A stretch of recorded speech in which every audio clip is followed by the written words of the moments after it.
ज़रा गेस्ट को हम अपने इंट्रोड्यूस करा देते हैं। आपकी जानिब दोबारा भी आएंगे। एचएम शहजाद साहब हमारे साथ मौजूद हैं, chairman all Pakistan motor dealers association. इसके अलावा हमारे साथ अमायत अशफाक तोला भी मौजूद हैं। सबसे पहले एचएम शहजाद आपकी जानिब आएंगे। Welcome to the transmission. सबसे पहले बताइएगा कि हम देख रहे हैं कि कई माशी अहदाफ अभी तक जो गवर्नमेंट है वो हासिल करने में नाकाम रही है। सबसे पहले तो इसकी वजह बताइएगा, उसके बाद फिर मज़ीद आपसे बात करेंगे। देखिए, इसमें तो हमारे मुल्क के जो सियासी हालात रहे हैं और फिर बिजनेस एक्टिविटी, ये बड़ी मायने रखती है। और मैं ये दोनों चीज़ों को समझता हूँ कि पिछले 2-3 साल के अंदर हम पसपाई की तरफ गए हैं और जो आदाद और शुमार सामने आ रहे हैं, तो जाहिर सी बात है कि दुनिया से हमें रेमिटेंस आ रही है और उस वजह से हमारा मुल्क चल पा रहा है।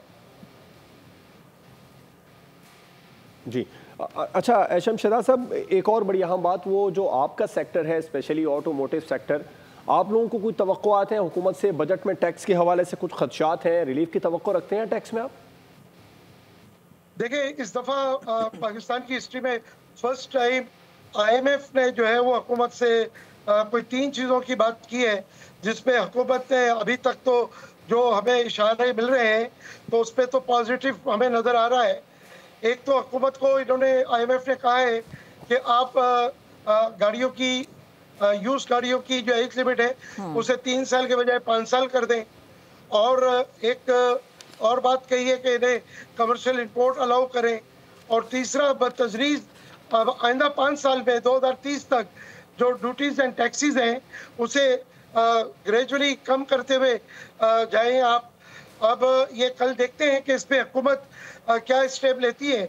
लेकिन मैं आपको एक बात बताऊं कि देखिए, हमारे मुल्क के अंदर जो लोकल असम्बली माफिया है वो बहुत बुरी तरह नाकाम रहा है। हम पिछले 40 साल में हम मैन्युफैक्चरिंग की तरफ नहीं गए, हम असेंबलर्स हैं। हमने अपने मुल्क की ज़रूरत को पूरा नहीं किया और लोकलाइजेशन नहीं की, सस्ती गाड़ियाँ नहीं बनाई। आज हम CKD SKD दुनिया की महंगी तरीन CKD SKD इंपोर्ट करके आवाम को महंगी तरीन गाड़ी, असेंबल्ड शुदा गाड़ी दे रहे हैं। अब अगर हम इस बात को अगर देखें कि हम अपने मुल्क में मेयारी और सस्ती गाड़ियाँ कैसे दें, तो उसकी एक ही बात समझ में आती है कि हमारे मुल्क में लोकलाइजेशन हो, हमारे मुल्क में ट्रांसफर ऑफ टेक्नोलॉजी हो, हम अपने मुल्क की ज़रूरत को भी पूरा करें और एक्सपोर्ट करके हम अपने मुल्क को डॉलर ला के दे सकते हैं। सब्सक्राइब करें और बेल दबाएं ताकि कोई खबर रह न जाए।